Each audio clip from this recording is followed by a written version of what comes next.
Mi nombre es Marcos Eugenio Obando Abello.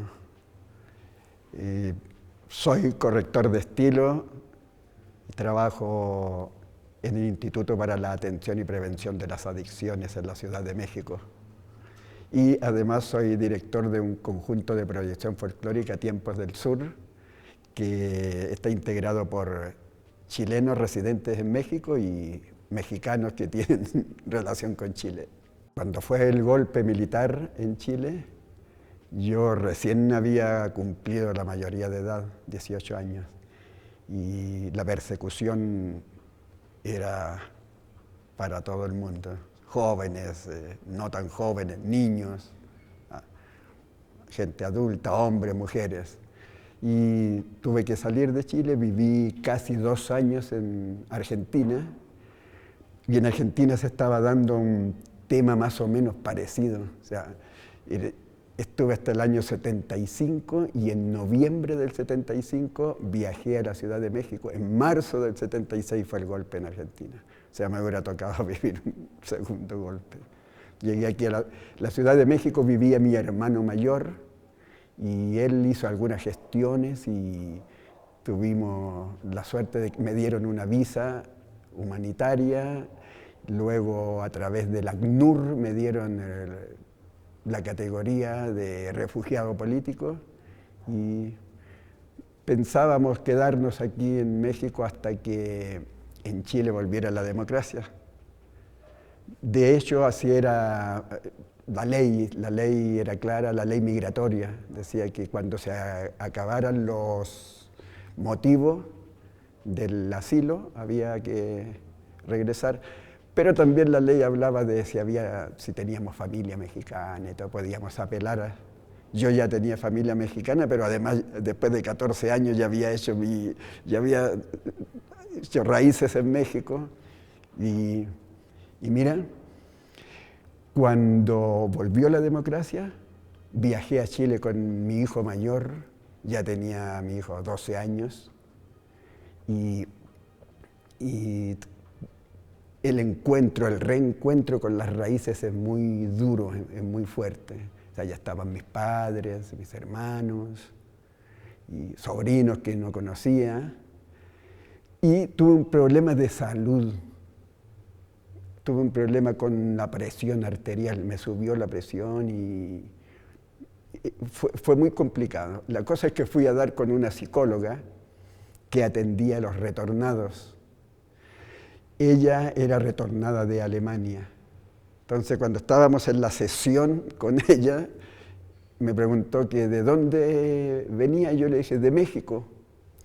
Me dice, mira, con los mexicanos tengo muchos problemas, así que lo que vas a tener que hacer es regresarte a México porque son los únicos que no se quieren regresar a Chile.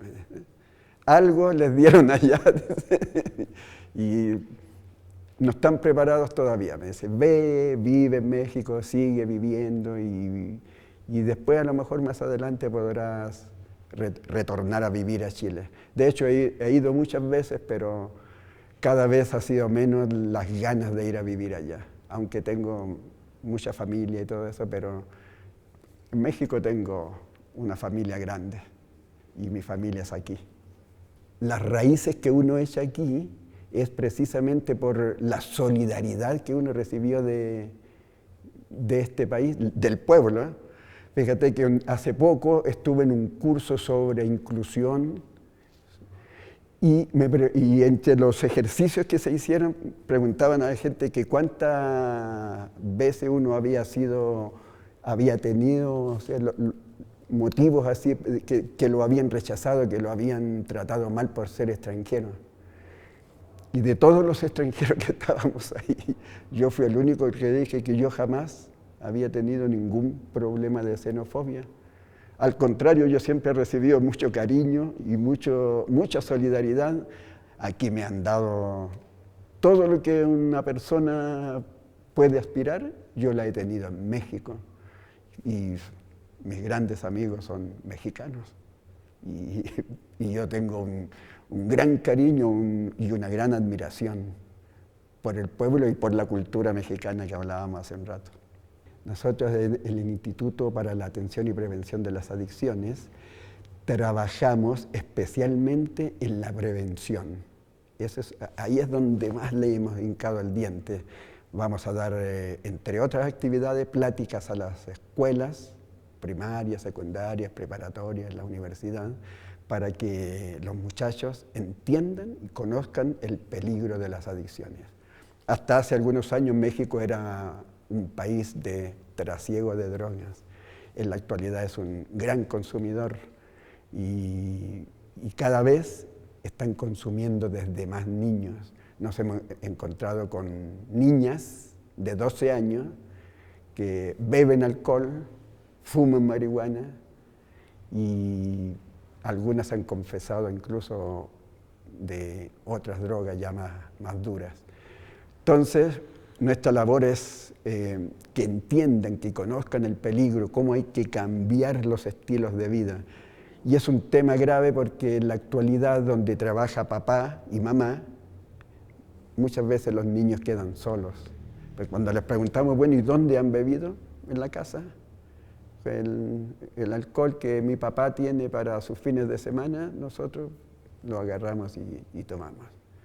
Entonces, sí es un peligro que a toda costa tenemos que evitar, o sea, y la mejor forma es la información. O sea, nosotros les damos información precisa de lo que no deben consumir, cómo los estilos de vida saludables nos ayudan a vivir sano, a vivir alegres, estar felices. Por ejemplo, hace un tiempo estuvimos en una prepa ahí del Poli, de donde estudió precisamente González Camarena, que es el inventor de la televisión a colores.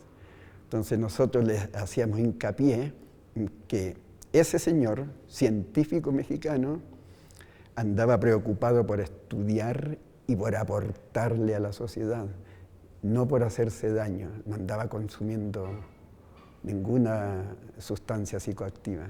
Y los muchachos quedaban muy impresionados porque también descubrieron que la píldora anticonceptiva había sido creada en México y que México tenía